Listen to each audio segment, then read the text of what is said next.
Bem, vamos ver se estamos ao vivo.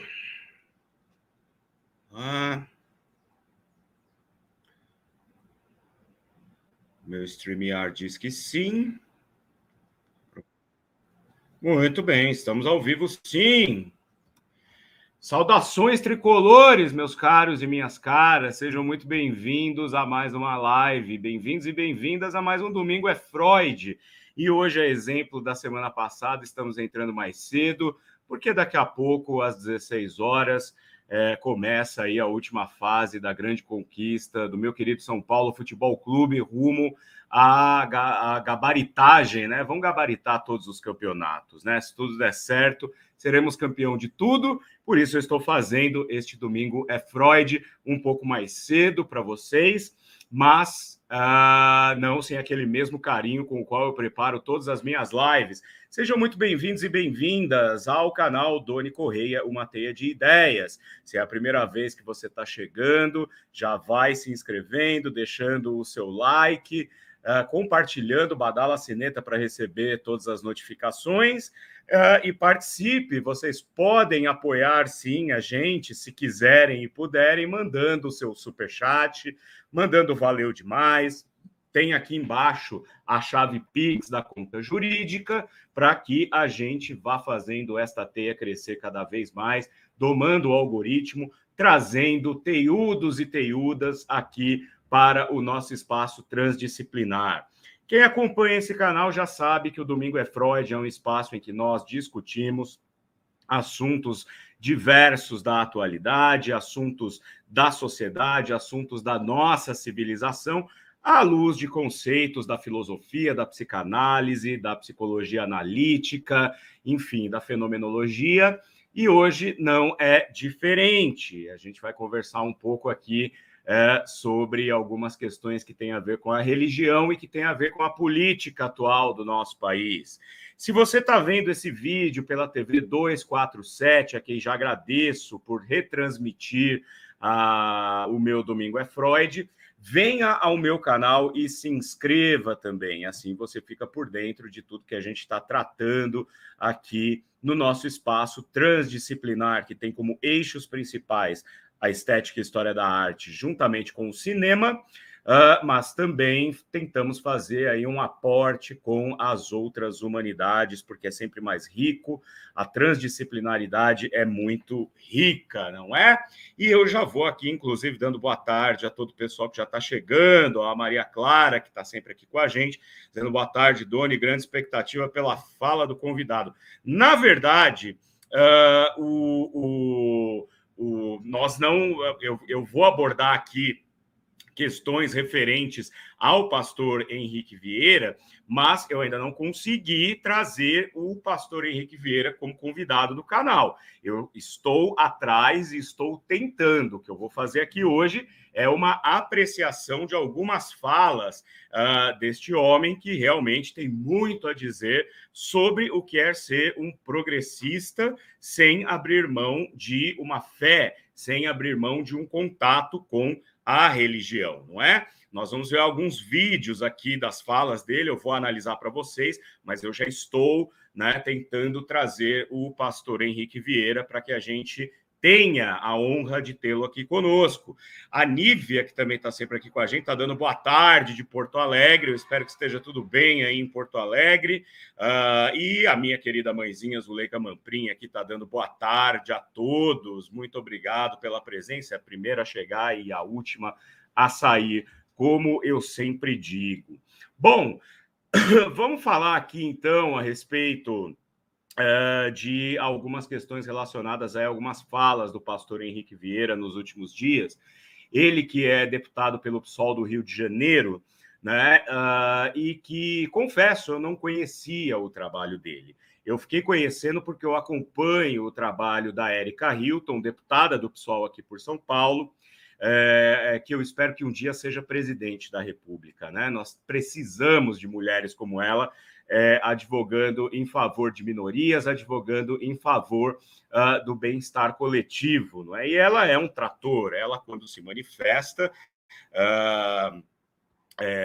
ela esfrega a cara daqueles ditos conservadores, que na verdade são fascistas, né? Esfrega a cara deles no chapisco, assim, com uma elegância, com uma eloquência, que eu fico até com inveja da eloquência daquela mulher. E essa semana, novamente, ela se posicionou, porque a gente está vendo aí que está sendo discutido na Câmara algo que é absolutamente fora de esquadro em 2023, não é, gente? Que é a anulação, né, da lei que garante a união entre casais do mesmo sexo. Né? Isso que foi decidido e foi sacramentado em 2010, agora volta à baila para ser simplesmente expurgado da nossa Constituição. Né? E a gente tem visto isso com certa preocupação, né? Porque, embora o presidente Lula tenha sido eleito, nós sabemos que o parlamento, né, quer dizer, a Câmara de Deputados e os senadores, eles permanecem, né, alinhados com uma direita muito pouco construtiva e uma direita bastante nociva, né, para a nossa sociedade. Então há essa discrepância. Então é sempre um jogo de forças, né, entre aquilo que é progressista e aquilo que é absolutamente retrógrado. E nós vimos que a bancada da Bíblia, né, está muito assanhada aí, querendo justamente colocar em xeque essas garantias constitucionais que foram sacramentadas em 2010. Um debate que eu diria, no mínimo, contraproducente. Infelizmente, os nossos deputados e as nossas deputadas de orientação mais progressista têm que tomar tempo das suas vidas que poderiam ser empregadas na construção de políticas de interesse geral para ficar lá debatendo com um bando de mau caráteres, né? Não há outra palavra. Porque uma coisa é você acreditar piamente em algo e aí você fica absolutamente ali, né, engessado dentro de um determinado dogma, e outra coisa é você ser mau caráter e usar o dogma para manipular politicamente uma massa, para impor as suas vontades e o seu desejo de permanência no poder a partir delas. E é isso que acontece, né? E a gente vai ver justamente pela oposição de pensamentos de duas pessoas, no caso aqui, algumas delas ligadas à bancada da Bíblia, que é aquela bancada que não entendeu nada sobre religião, sobre fé, sobre tolerância, sobre amor, e do outro lado, aqueles que sim professam, né, a religião de uma maneira cordata, de uma maneira atualizada para os nossos tempos, né? A gente não pode esquecer que estes que estão no espectro da extrema-direita fascista, que usa a Bíblia como desculpa para as suas ações e para as suas posições, seus pensamentos, eles fazem questão de não entender que a Bíblia é um livro escrito há 2000 anos, e que o que está ali corresponde a um comportamento de uma civilização que ainda construía modos de comportamento e modos de vivência. Então, tentar trazer aquilo que está na Bíblia para ser empregado em 2023, para mim, é mau caratismo, porque essas pessoas sabem muito bem que não se aplica, né? Mas eles usam isso justamente como forma de controle do pensamento da massa. A gente viu aí ao longo, principalmente das últimas eleições, né? E ali naquele período entre o primeiro e segundo turnos das eleições, como as igrejas neopentecostais foram usadas como verdadeiros palanques. Não se rezavam missas dentro daquele lugar. Não se pregava o amor e a tolerância. Não se pregava a palavra sagrada ali dentro. Na verdade, fazia-se apenas proselitismo, fazia-se apenas uma pregação doutrinária de lavagem cerebral, instigando a violência naquelas pessoas em nome de um Deus que só existe para eles e por isso que eu digo que são mau caráteres, porque eles criam esse Deus ajustado à sanha de poder e à sanha de dominação que eles têm. E usam a massa que no mais das vezes acaba sendo pouco instruída, acaba tendo um pensamento muito superficial sobre as coisas e acaba comprando tudo aquilo que é dito para eles ali naquele momento. Então, aí já não é um espaço de consagração a um determinado Deus, seja da religião que for, mas um espaço para o treinamento, né, a dominação mental de pessoas que não têm o senso crítico para entender que aquilo, na verdade, é um jogo de poderes. Mas se a gente for, então, olhar do ponto de vista da psicanálise para a religião, e aqui eu vou citar de uma maneira bastante geral, né? Eu não vou entrar na questão psicanalítica da religião segundo Freud, que no seu ensaio O Futuro de uma Ilusão, que vem junto com o Mal-Estar na Civilização, no volume 14 das Obras Completas Psicológicas, o Freud vai expor ali como ele entende o surgimento da religião e o papel da religião na vida psicológica das pessoas. Ele vai dizer que, na verdade, a religião é um subterfúgio, um dos subterfúgios, para que o ser consiga existir suportando as mazelas da vida mundana, da vida cotidiana. Né? É o que ele vai expandir um pouco mais em O Mal-Estar na Civilização, mas em O Futuro de uma Ilusão, ele vai dizer que a religião ela surge justamente para que nós, os seres, possamos lidar com um pouco mais de resignação com os problemas que nós temos nos nossos na nossa vida, né? No nosso dia a dia, essas angústias e essa sensação de desamparo. Na verdade, Freud vai dizer que a criação desse Deus, né? O homem cria Deus como uma espécie de grande pai para dar esse acalento que viria numa outra existência após esta existência que é tão penosa. Ele diz no Mal-Estar na Civilização que a gente tem que fazer renúncias o tempo inteiro para conseguir fazer a manutenção da vida em sociedade. Do contrário, nós já teríamos nos auto-extinguidos.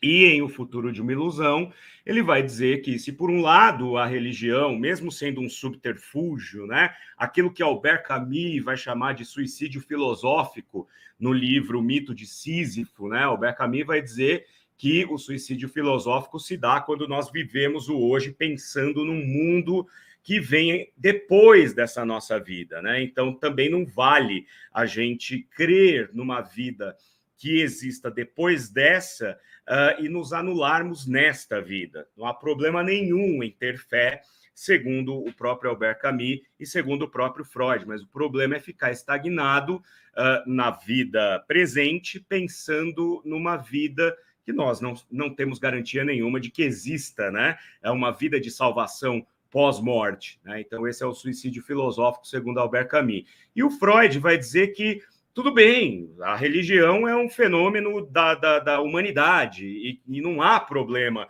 em se entregar a uma fé e ter uma fé, né? Todo mundo tem a sua e tem aqueles que não têm fé alguma, são ateus, que, aliás, é o princípio do Estado laico, né? Que a gente vai ver daqui a pouco, né? Temos liberdade para crer em qualquer coisa e, inclusive, a liberdade para não crer em nada, né? Segundo a Constituição brasileira, esse direito é assegurado a cada cidadão. Por isso, essas pessoas da bancada da Bíblia reforçam, né, esse contingente de mau caratismo que a gente vê, né?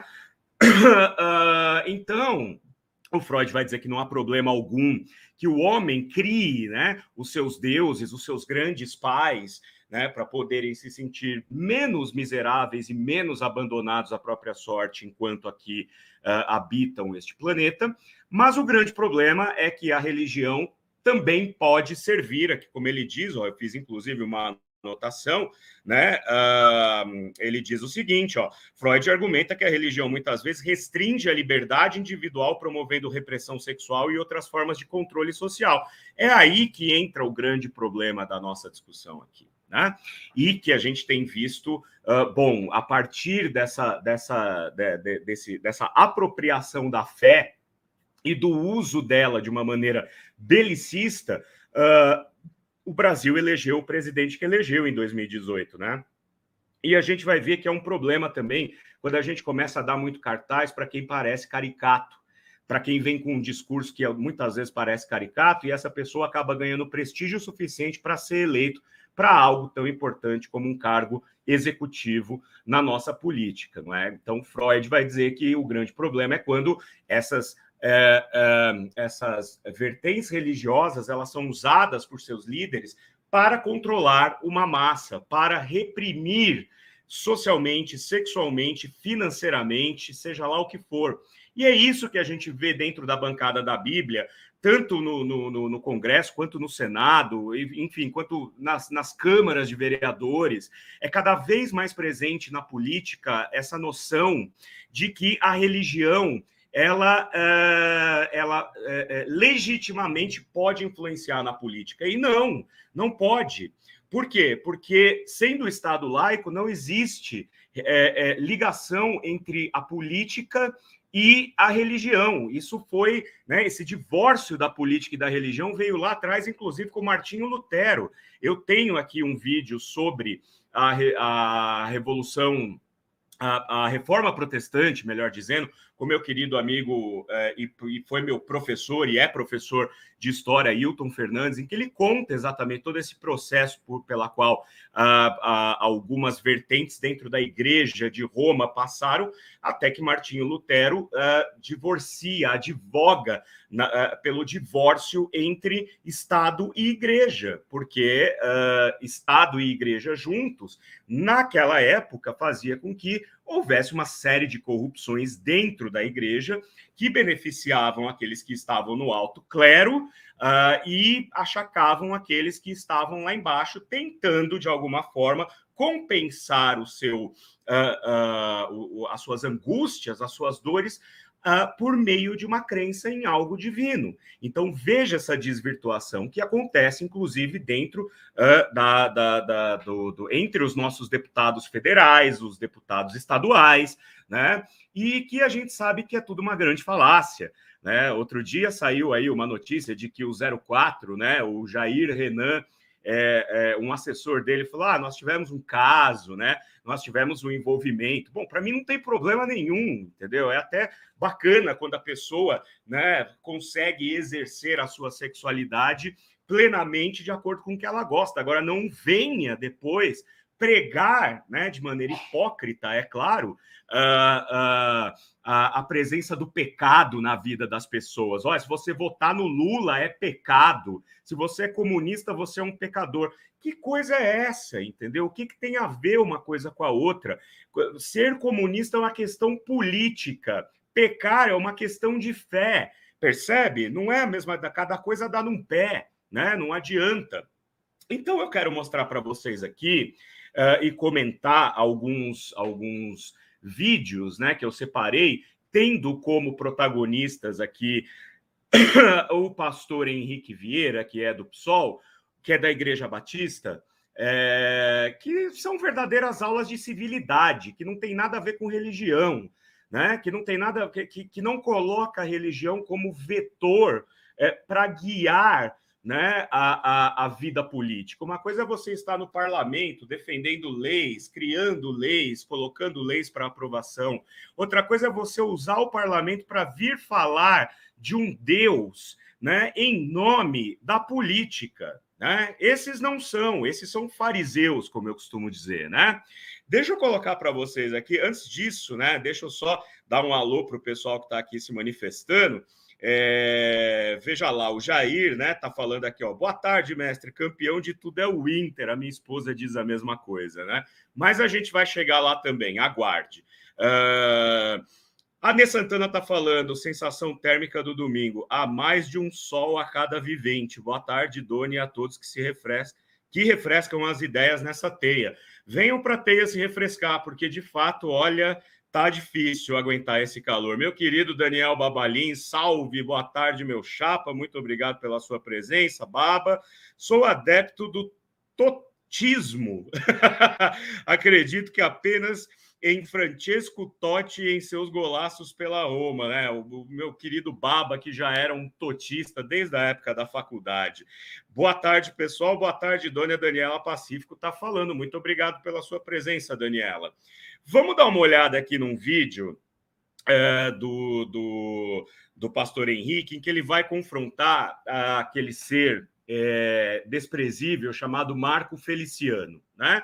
O Marco Feliciano, que usou o nosso dinheiro, né? O dinheiro público para colocar Mentex nos dentes, né? O Marco Feliciano é muito engraçado porque o Alexandre Frota, quando era deputado, dizia: eu e o Marco Feliciano, a gente teve um caso, né? O Marco Feliciano, que acha que entende, né, de teologia, e nesse vídeo ele vai mostrar para a gente o quão imbecil ele é, citando inclusive outras pessoas igualmente desprezíveis, né? Vamos dar uma olhada aqui, eu vou compartilhar a tela com vocês.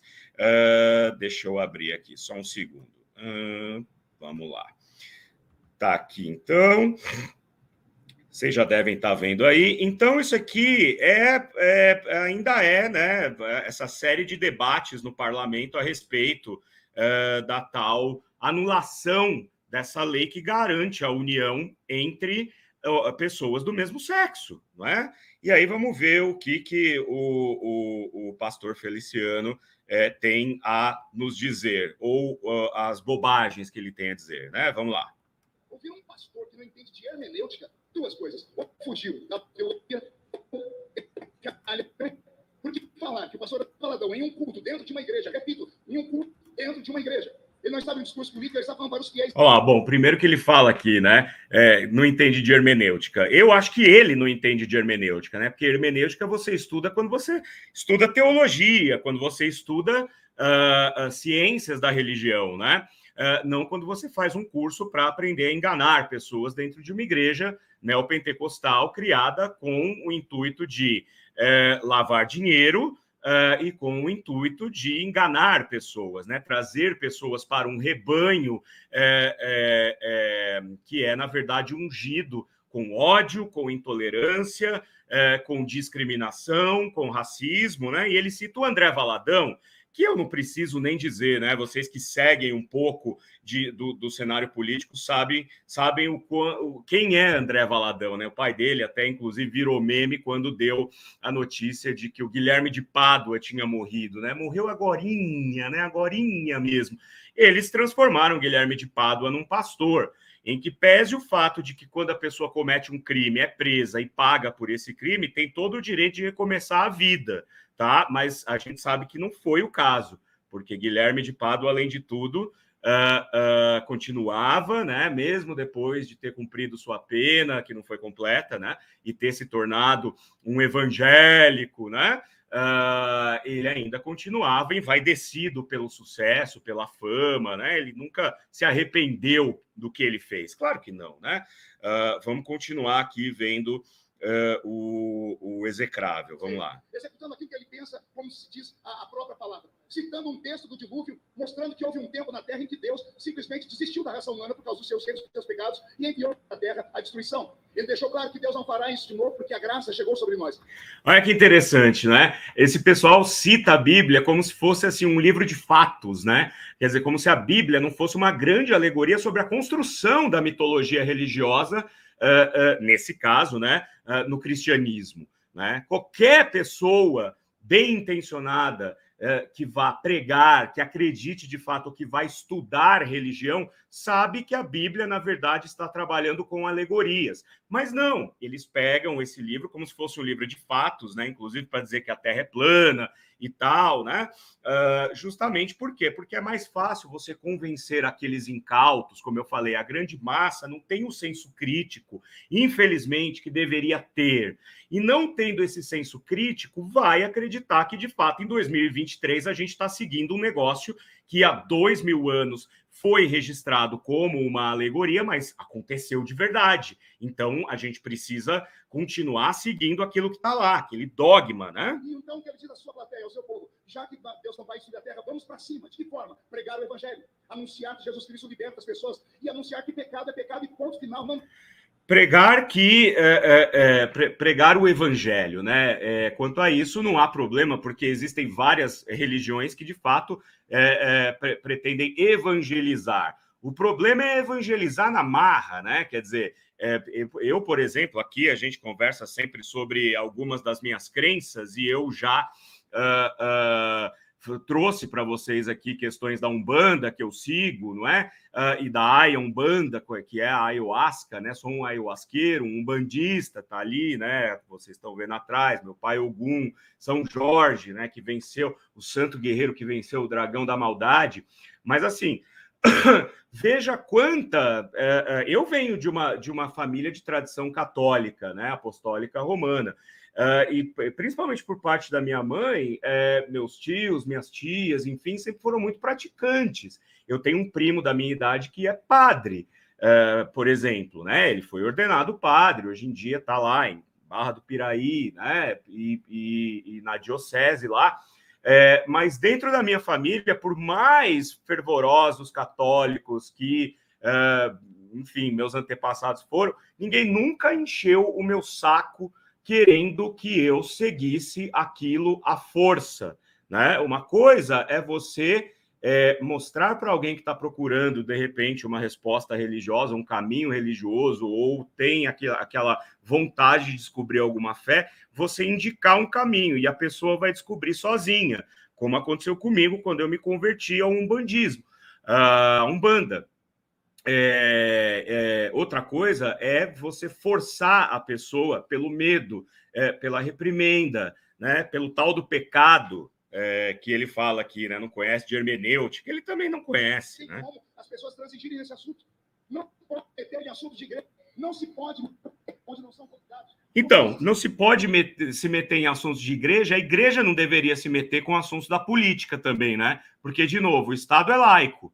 Né? Sendo o Estado laico, a igreja não tem que se meter. Nem a igreja, nem o centro de Umbanda, nem a sinagoga, nem a mesquita. Por quê? Porque o Estado é laico. Dentro do parlamento, as coisas são decididas com base na política, não na religião.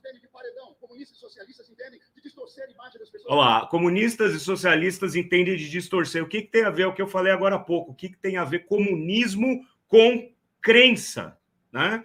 Comunismo, socialismo é uma vertente ideológica política.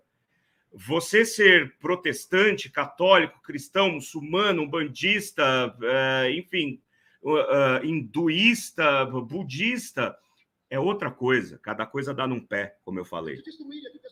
Mas de culto de igreja não entendem. De culto de igreja, né? Os comunistas não entendem, assim como a bancada da Bíblia não entende de política. Somos mais de 1 bilhão de cristãos de verdade ao redor do mundo e todos nós sabemos o que diz a palavra do Senhor na Bíblia Sagrada a respeito do que é os atos. Eu não posso nem falar aqui porque posso ser processado. Ele não pode falar porque ele sabe que vai ser processado. Por quê? Porque ele sabe que ele é um preconceituoso. Ele sabe que ele pode cometer um ato de preconceito e ele tem noção que ele pode ser punido por isso. Ou seja, ele é um mau caráter, né?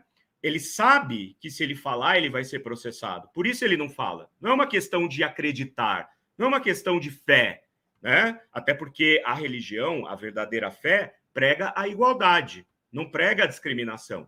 E ele, como um empresário da fé, que sabe que se ele abrir a boquinha dele, dependendo do que ele falar, ele vai ser processado. Por isso ele diz, eu nem falo aqui porque eu posso ser processado. Não é porque o outro lado vai se fazer de vítima e vai levar para a justiça, é porque ele sabe que ele está errado, ele sabe que ele é um lixo, né? Vamos continuar aqui. Agora a gente vai ver, né, o lado claro da força. Até agora a gente viu o lado obscuro da força, né? Pastor Henrique, você quer falar? Tranquilo. Orar pedindo a Deus que quebre a mandíbula do Lula. Olha lá, um deputado que acha tranquilo orar a Deus que quebre a mandíbula do Lula. Que fé é essa? Que religião é essa? Né? É aquela fé que estava recrutando uma milícia dentro das igrejas, dos templos da Igreja Universal do Reino de Deus. Eu não preciso nem falar do Edir Macedo aqui, né, gente? Mas dessa vertente, entendeu? que vê a religião como forma de dominação, como Freud falou, de opressão, né? De manipulação, acha tranquilo orar. Eu vou orar para que Deus quebre a mandíbula do Lula. Ora, se Deus de fato existe, seja ele de qual religião for, eu acho que ele tem um pouco mais, né, de coisas para fazer. Eu não sei quem foi que falou outro dia, eu li, acho que em algum Twitter, alguma coisa. Eu acho que é um pastor religioso também meio progressista, ele fala umas coisas engraçadas, eu esqueci o nome dele agora, mas ele falou, olha, muita arrogância pensar que Deus vai parar a criação dele para fiscalizar o bumbum das pessoas, né? É muita arrogância em nome dessas pessoas, né? Vamos continuar aqui com o nosso querido Henrique, né? Eu não sou pastor e não tenho comunhão com Deus. O deputado que subiu à tribuna com uma peruca, debochando da vida de travestis e transexuais.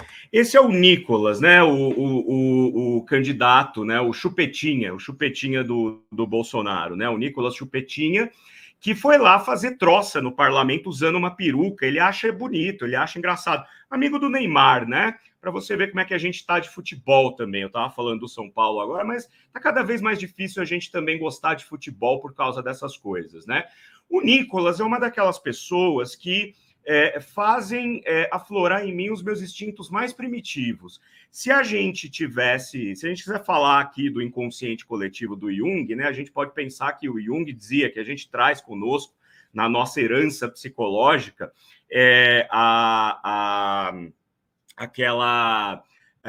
aqueles instintos dos nossos ancestrais que resolviam a coisa na pedrada e na paulada e de forma animalesca, porque ainda estávamos aflorando para o conhecimento e muito depois para a civilidade, que é o id, né, para Freud, né? O id é onde fica ali o nosso componente primitivo, o nosso componente animalesco. O Nicolas é uma dessas pessoas que fazem aflorar em mim esses instintos primitivos, né? Vamos lá. Eu disse que eu não sou pastor, mas olha, eu aprendi, inclusive com Jesus, a orar pelos meus inimigos e amá-los. Isso não significa ficar em silêncio. Olha lá. Eu aprendi com Jesus a orar e amar os meus inimigos. Isso não significa ficar em silêncio. Esse é o ponto, né? Eu não preciso concordar com você, eu não preciso concordar com as suas atitudes, eu não preciso concordar com a sua fé, eu não preciso concordar com a maneira que você leva a sua vida. Mas eu o respeito, e a gente vai ver gente de direita falando isso daqui a pouco, tá? Mas significa não reproduzir o discurso de ódio. E esse país é o país que mais mata travestis e transexuais no mundo. Eu acho que discursos de ódio e de deboche carregam um sangue de cumplicidade nas mãos. Exatamente. O cristianismo tem 2000 anos de história e bilhões de pessoas. Ninguém tem o poder sozinho de dizer quem é e quem não é cristão, muito menos um mimado de coração cheio de ódio. Na história do cristianismo, existiu um cristianismo das cruzadas, da Inquisição, da escravidão, do apartheid, das ditaduras e até discurso moral cristão apoiando o nazifascismo. Pois é. No Brasil, sobre isso é muito interessante, né? Eu estava lendo aqui esses dias a respeito das caçadas a nazistas pós Segunda Guerra Mundial. Muitos fugiram, né? Muitos vieram para a América do Sul, Argentina, Brasil, Paraguai, Bolívia, enfim. E muitos deles conseguiram fugir da Alemanha com a ajuda de bispos da Igreja Católica. Muitos foram apoiados por agentes da religião para poderem obter passaportes da Cruz Vermelha, passaporte diplomático e assim por diante. Estes também não são, né, não estão exatamente afinados com aquilo que prega determinada religião ou determinada fé, né? Porque o que o Henrique Vieira está falando aqui para a gente, que a religião, em primeiro lugar, tem a tolerância, né, como pressuposto, a tolerância, a igualdade, o amor, o entendimento, né, a diplomacia e assim por diante. A Elaine está falando aqui que o vídeo está meio baixo, talvez é o volume do vídeo original, tá? Eu peço que vocês me desculpem aí, porque aqui eu coloquei no máximo, né? Então pode ser que seja esse vídeo em particular, mas vamos continuando. Se está dando para ouvir, isso é o que importa. E já vou ler o comentário de vocês todos aí que estão se manifestando também. Muito obrigado pela atenção. Vamos lá. Tem pessoas que representam esse tipo de cristianismo da fogueira e do fuzil. Eu não. Da fogueira e do fuzil, olha. Esse deputado também disse que eu sou pastor de uma igreja invisível. Primeiro, eu respeito todas as pequenas igrejas espalhadas pelo Brasil com pessoas sérias servindo ao povo. Segundo, Jesus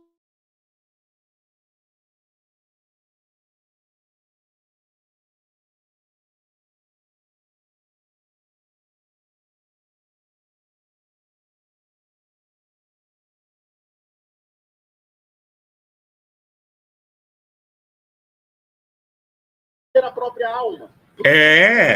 Tem isso, né? Aqui o Henrique ele faz um comentário interessante de que adianta, né, você ter um caminhão de votos e perder a própria alma. Essas pessoas, como o Marco Feliciano, como André Valadão, né, como vários outros pastores que estão lá na bancada da Bíblia, eles não estão preocupados se eles estão ou não perdendo a dignidade. Essas pessoas se vendem por muito pouco, né? E nesse caso não é muito pouco, né? Porque a gente sabe quanto a religião usada de má fé, para usar o trocadilho aí, rende de dinheiro. Essas pessoas não têm escrúpulos. Nesse ponto, o pastor Henrique Vieira ele está falando para ouvidos moucos, né? Por quê? Porque está falando para as paredes, né? Porque não interessa, essas pessoas elas não têm a empatia, eles não têm escrúpulos, né? É quase uma psicopatia, e a gente sabe quantos psicopatas a gente tem na política, né?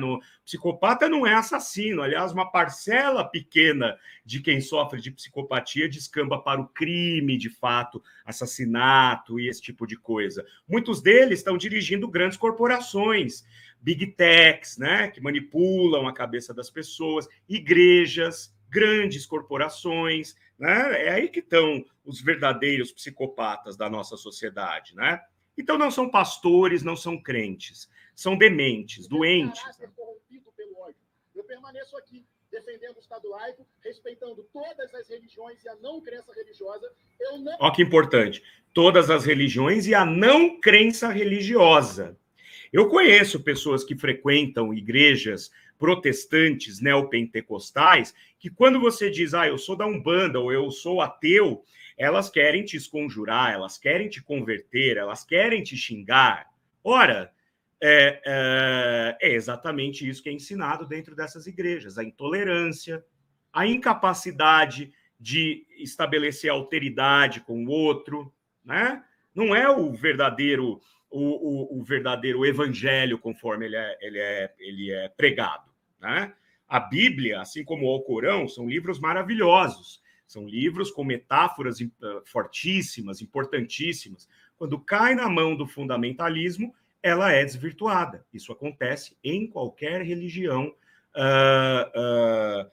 dessas matrizes, né? Como a gente está vendo. Não quero transformar o parlamento numa extensão da minha igreja, eu só quero ajudar a construir um país justo, solidário, fraterno e sem fome.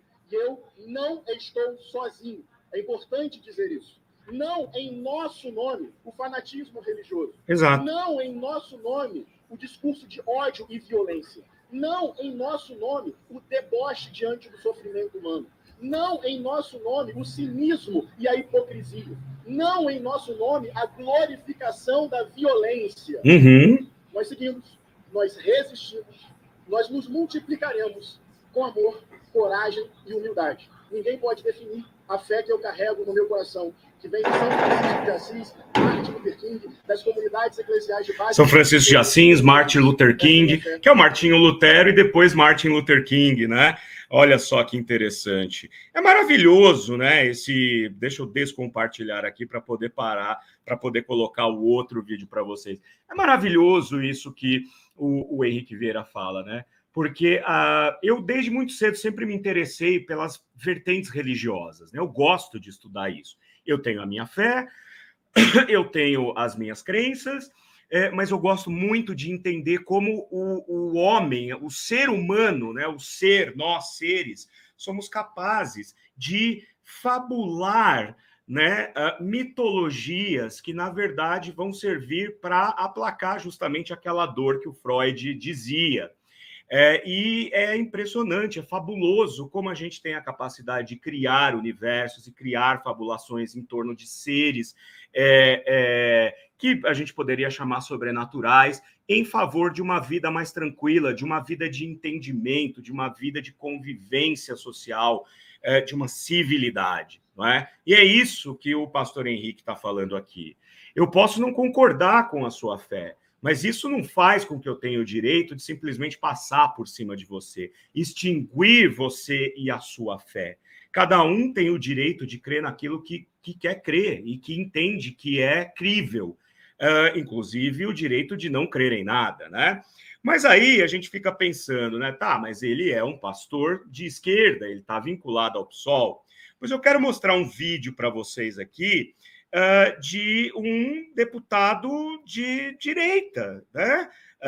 Que vai justamente dizer algo na linha do que o Henrique disse, né? O Henrique Vieira disse. Deixa eu só voltar aqui para poder compartilhar com vocês. Só um minutinho, porque aqui, como eu falei, né? Eu faço tudo, eu chuto o escanteio e corro para cabecear. Por isso, apoiem-nos, porque assim, quem sabe, a gente daqui a pouco tem a possibilidade de ter alguém aí fazendo as vezes de operador aí do VT, né? Tudo é reinvestido justamente para a melhoria da nossa teia de ideias. Vamos dar uma olhada aqui, ó. Então vamos lá. Quem a gente vai ver agora? Marcos Beltrão. Marcos Beltrão também não conheço o passado político dele. Ele é um deputado do PP, Partido Progressista, né? E de progressista tem quase nada, né? O Arthur Lira é do PP, né? Por exemplo, e a gente vê quão progressista ele é, né? Ele é o progressista do homem cordial, né? A mim e aos meus tudo e aos outros a pena fria da lei. Do PP de Alagoas, né? Grande alagoano aí, né? Tinha que ser alagoano. Vamos dar uma olhada no que ele tem a dizer para a gente a respeito dessa questão, né? Vamos lá. Senhor presidente, está na Constituição Federal. Todos são iguais perante a lei, sem discutíveis. Eu curto acreditar que essa comissão está debatendo aqui o que já foi discutido e debatido e no Supremo Tribunal Federal, há 12 anos atrás, decidido. Todos são iguais perante a lei.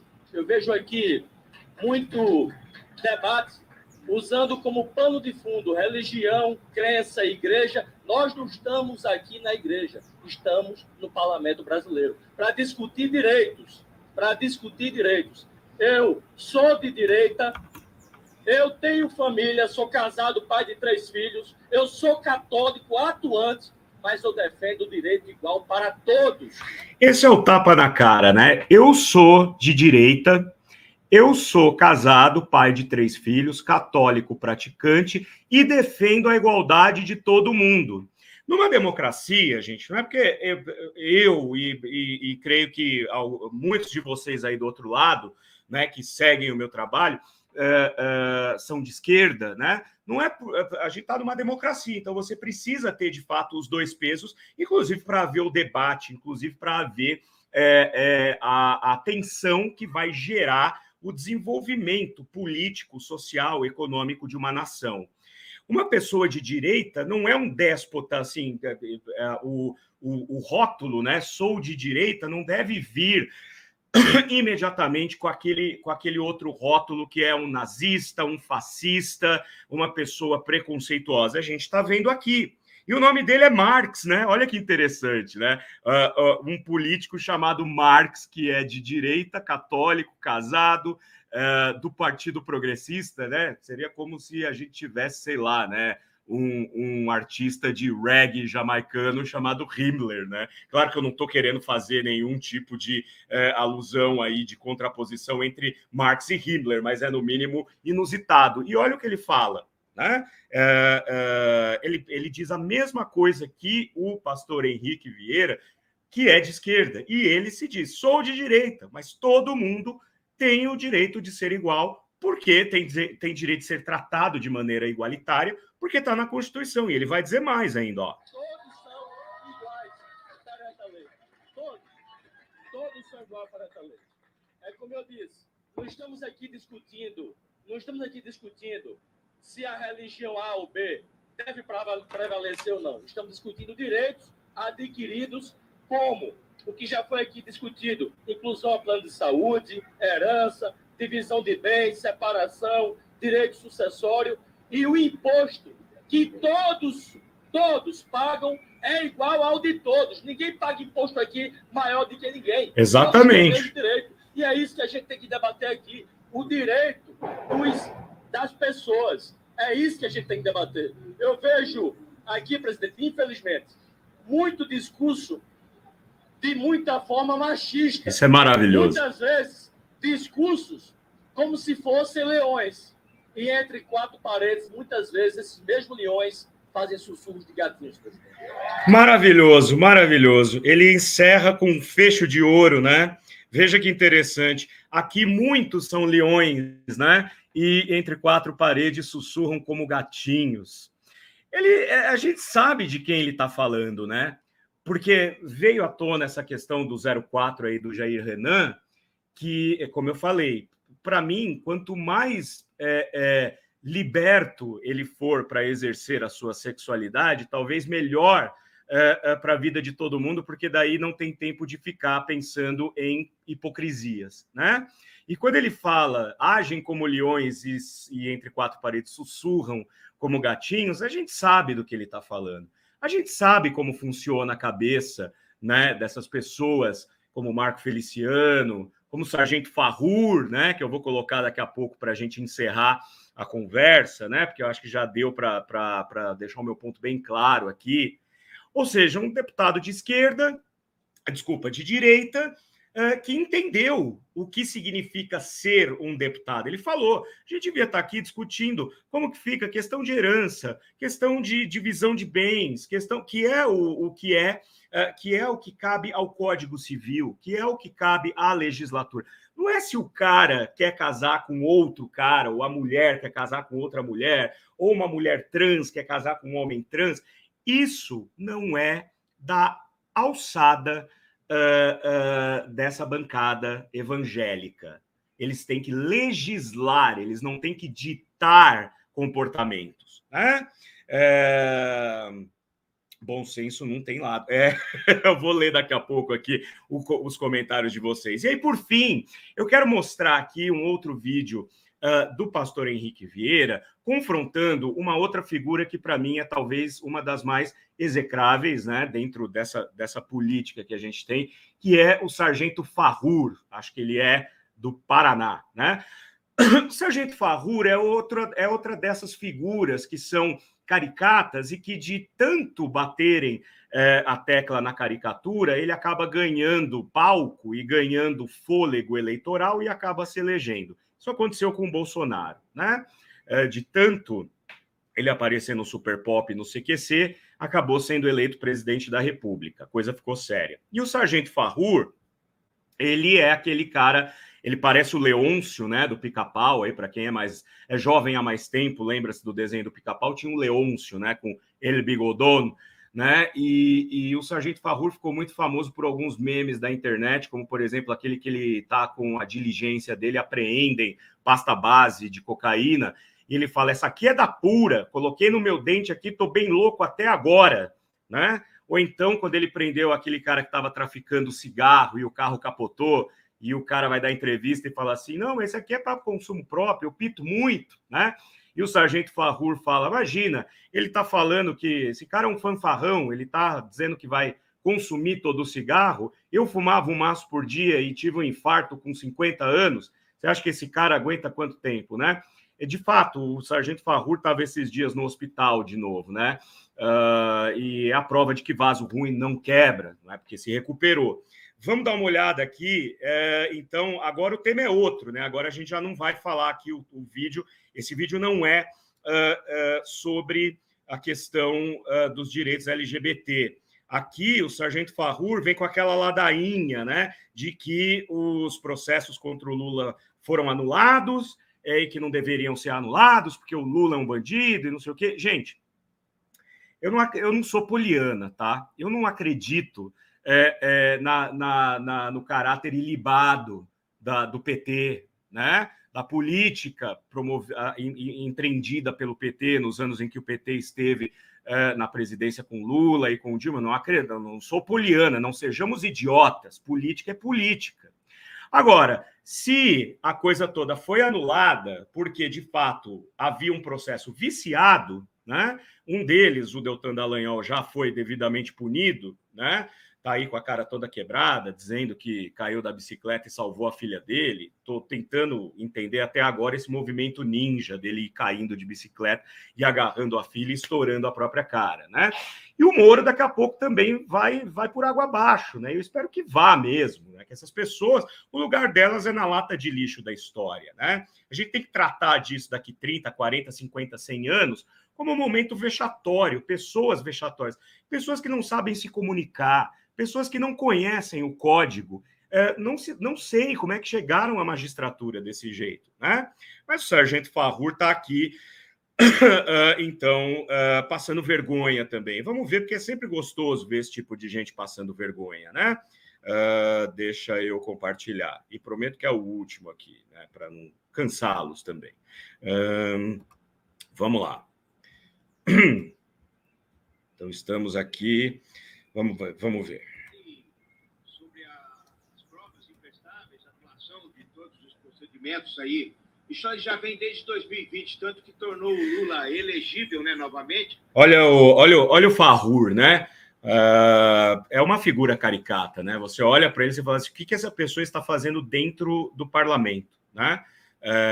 Exatamente porque hoje a gente vive uma sociedade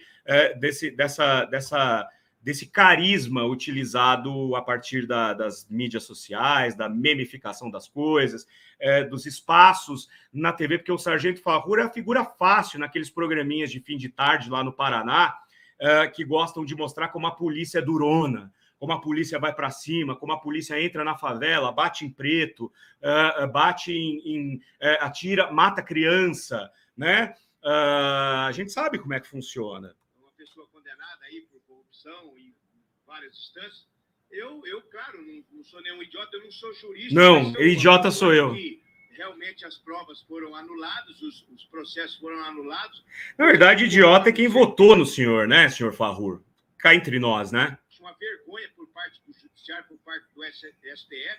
Não concordo de forma nenhuma, mas tanto que, né, ele está elegível e foi eleito. Mas eu tenho a concepção comigo, isso aí ninguém vai tirar de mim, nem Polícia Federal, nem Dino, nem... Claro, né? Porque é uma pessoa que está completamente galvanizada, né? Num pensamento retrógrado, num pensamento da arma, né? Que é aquela pessoa que faz da sua pistola, da sua arma, uma extensão do falo, né? Isso é psicanalítico também, né? Então, claro, não vou mudar minha forma de pensamento, eu não preciso mudar, vocês que mudem, né? É aquela arrogância daquele que se acha superior, a síndrome do pequeno poder, já falei isso aqui também diversas vezes. O Lula, ele foi condenado por um juiz federal. Corrupto. Juiz federal Sérgio Moro. Bandido. As suas condenações foram confirmadas e não foram em instâncias superiores. Eu entendo. Agora venha lá. Circunstância, defendo que cada pessoa tenha o seu direito de defesa, presunção de inocência, o contraditório. Isso é absolutamente correto e nós defendemos a democracia em qualquer circunstância para qualquer pessoa. Agora, curioso, eu estava hoje na sessão da CPMI e quem estava lá dando depoimento é a Cabo Marcelo. Uma PM que esteve no dia 8/1, né? No que estava ali em Brasília no dia 8/1. Foi em vários momentos da agressividade, da irracionalidade, do ódio e da violência daquelas pessoas que estavam lá no dia 8 de janeiro. Então, essa ideia de que eram famílias lá com uma pauta justa e democrática, rezando pelo Brasil, eu acho importante ouvir o que hoje a Cabo Marcelo estava falando, talvez ainda esteja agora na CPMI. alguém da PM, Polícia Militar, está dizendo que sofreu risco de vida, e os vídeos comprovam isso, porque havia violência, não apenas... É o Roberto Jefferson, né, gente? Deu tiro. Não, eu só queria espantar. Sim, deu um tiro, quase matou uma das policiais federal que teve lá, né? Que já é grave. E jogou uma granada. Irracionalidade, ódio, agressividade e violência contra, por exemplo, profissionais das forças de segurança. O que houve dia 8 de janeiro não pode ser minimizado ou romantizado. Houve ali manifestação deliberada de ódio, de agressividade, irracionalidade e violência. E a pauta em si, além da ação violenta, que não pode ser minimizada ou naturalizada, a pauta em si, flagrantemente ilegal.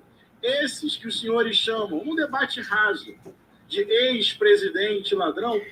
Que é o que eles batem na tecla, né? Porque eles não têm como defender, né? Então eles ficam batendo, mas e o PT? E o Lula, né?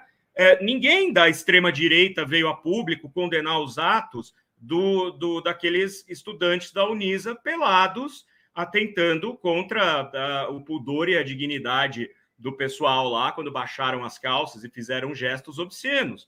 Por quê? Porque o filho dessas pessoas que defendem essa postura reacionária, nociva, maléfica, né? Fascista, nazista e assim por diante, provavelmente estão ali no meio, vão ser médicos daqui a um tempo.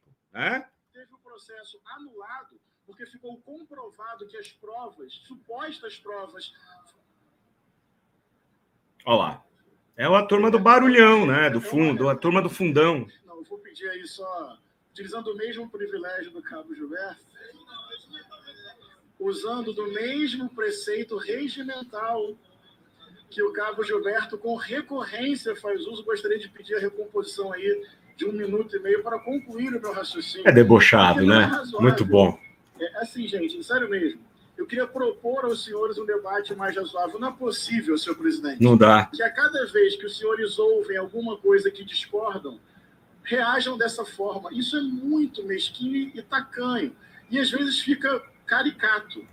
Olha que interessante, né? Isso aqui já é o suficiente para a gente ter aqui uma base para o nosso fechamento, né? Tem que ensinar essas pessoas como se portarem dentro do parlamento, um espaço para o qual eles foram eleitos para ocupar, né?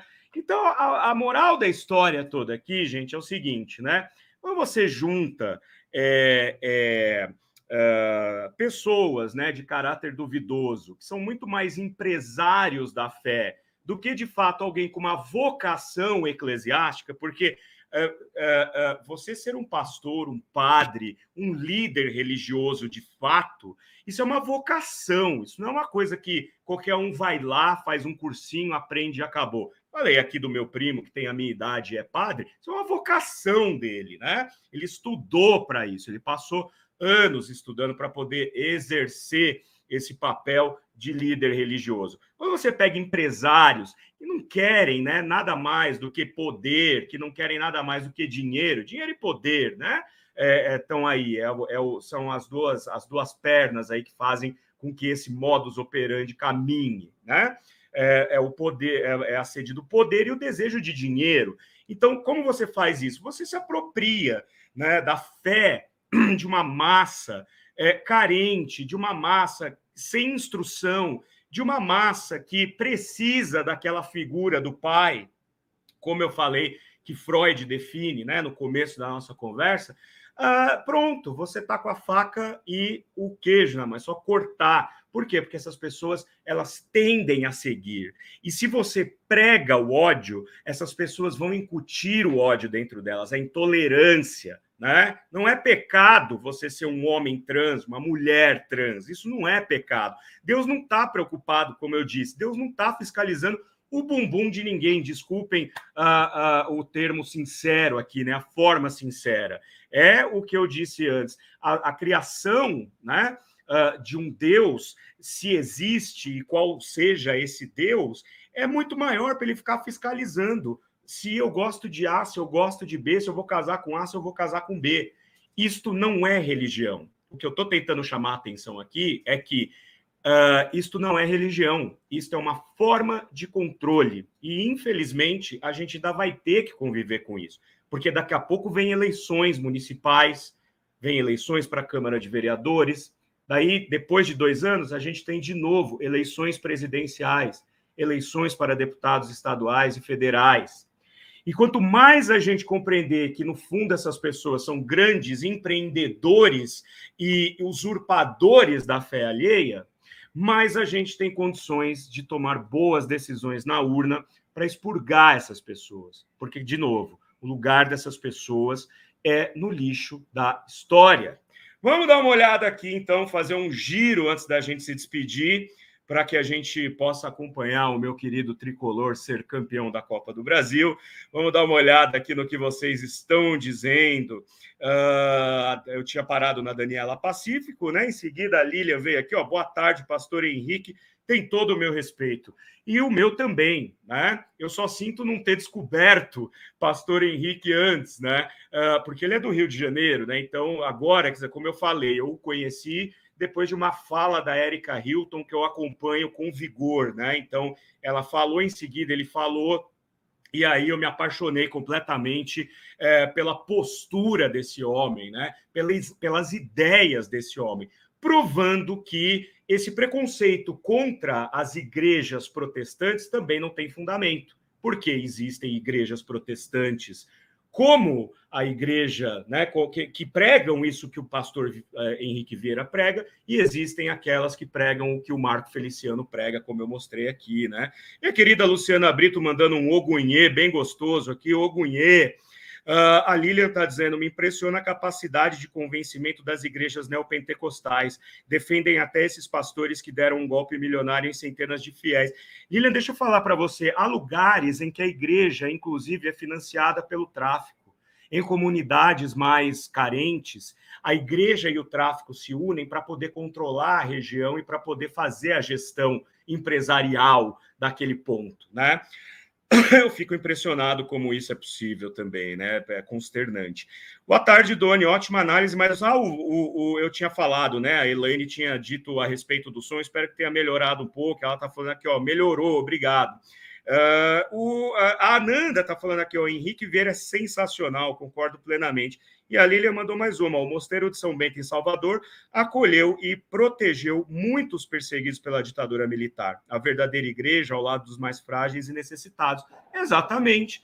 Quantos... A gente pode olhar para o padre Júlio Lancelotti, por exemplo, aqui em São Paulo, que é ameaçado 50 vezes por dia, justamente por essas pessoas que não entendem o que é a fé. Ele ajuda quem precisa ser ajudado. Esse homem faz um trabalho social importantíssimo e, no entanto, ele tem que arcar com o ônus de ser achacado por outros líderes religiosos, que se dizem líderes religiosos, mas que de líderes religiosos não tem nada. Eles só querem manter o controle ali do curralzinho deles, né?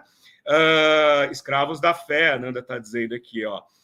E a Elaine está dizendo, pastor Henrique é, antes de mais nada, humanitário. Ele tem o dom da palavra, mas com muita sabedoria e empatia, ao contrário dos psicopatas mercadores da fé, que, diga-se de passagem, não sabem nem falar, né? A gente viu o Marcos Feliciano, a gente viu o Farrur aqui falando, eles não conseguem dizer lé com cré, né? Ao contrário das pessoas que se prepararam para exercer o ministério, se prepararam para exercer um cargo público, né? Partido pilantra, o PP, né? É muito estranho, né? Mas o Marx, né? O Marx mostrou para a gente, o Marx Beltrão, que nem tudo está perdido, né? Esse deputado Marx também arrebentou, pelo menos nessa questão. Cantor de reggae chamado Hitler é ótimo, não é Himmler, né? Para ficar mais discreto, né? Heinrich Himmler, né? A Ananda dizendo, o bom senso não tem lado, não mesmo, né? Quer dizer, você pode ser de direita e desde que você tenha coerência, né? Desde que você não seja uma pessoa completamente acéfala. as FA se acham o poder moderador e os evangélicos fanáticos se acham assessores exclusivos de Deus. É bem por aí, né? Mataram um cavalo. Deixa eu ver aqui qual que é a próxima. Daniela Pacífico dizendo muito bom. Sumiu aqui. Muito bom. E a Maria Clara está dizendo aqui, obrigado, Doni Correia, mais uma excelente reflexão sobre um tema tão importante. Deixa eu ver se não temos mais aqui. Temos aqui, ó. A Cristiana está dizendo, o pastor Henrique Vieira está presente em uma faixa do trabalho amarelo do Emicida. Que bacana! Gente, é isso, então. Muito obrigado pela atenção de vocês. Eu quis trazer aqui essa reflexão, porque eu acho muito importante. Nessa semana o debate estava quente em torno dessa questão. Nessa próxima semana esperamos aí com fervor as revelações da delação premiada do Mauro Cid, porque eu quero ver essa gente toda na cadeia, trancados e que joguem a chave fora. Se você está acompanhando este trabalho na TV 247, venha ao meu canal, Doni Correia, uma teia de ideias, inscreva-se, seja um teiudo ou uma teiuda e venha somar para que a gente dome o algoritmo e possa continuar fazendo esse trabalho tão importante. Nos vemos na semana. Beijos, tchau!